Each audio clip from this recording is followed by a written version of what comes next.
Here we have another relationship, and this one is a function because each input has only one output. Okay, so again, we want to relate our input for x, it's our domain, and we're also now going to add another term to this. It's the independent variable. Okay, so we have input, which is same as x, which is same as domain, and now we're going to add another term. We're going to call this the independent variable. So when we talk about x, when we talk about input, when we talk about domain, we are talking about the independent variable. Okay? And the output is then our dependent variable. Okay, so this is the output is our range, the output is y. Okay. The output is our dependent variable. Okay, so we have lots of terms for the same thing. Okay, so we just have to make sure we keep track of that. Okay, so here was our relationship. We put in -2, we get out -3.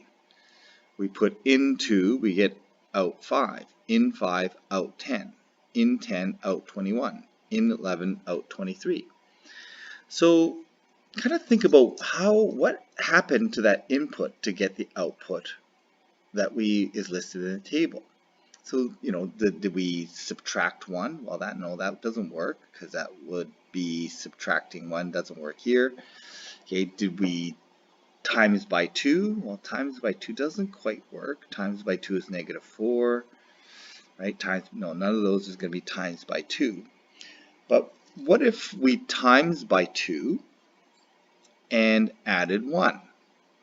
So we did more than one thing, which we can do in a function. So times by 2 adding 1, times by 2 adding 1. It looks like that's going to work. So I'm going to take my x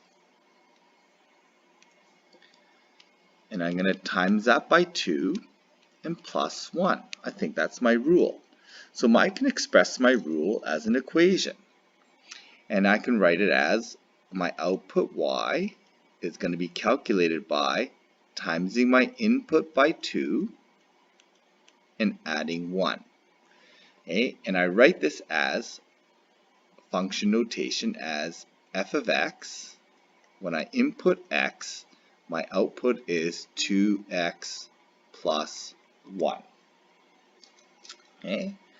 And these are examples of mathematical relations where we input something and we do some add, subtract, times, or divide, and we get an output. And we end up with this mathematical rule based on our times and add and subtract.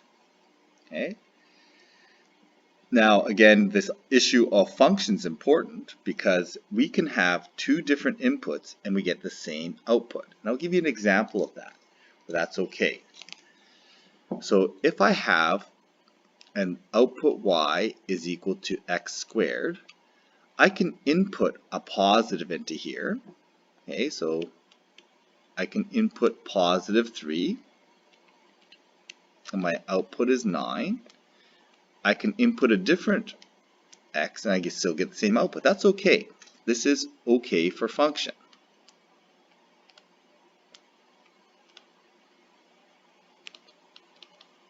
Okay. What's not okay is we cannot have two different inputs that give me the same output. Okay, so if I have x squared equals y, okay, I have my, I'm going to do this differently, sorry, I made a mistake here. So x equals y squared. So some number squared can give me x. Okay, so if I have my x is, for example, 3, okay, if my x is 3, sorry, I'm going to erase that. My x is 9. My input is 9. My output based on this rule, could have been -3 or +3. Okay, this is not allowed. Okay, so this is not a function when it does that.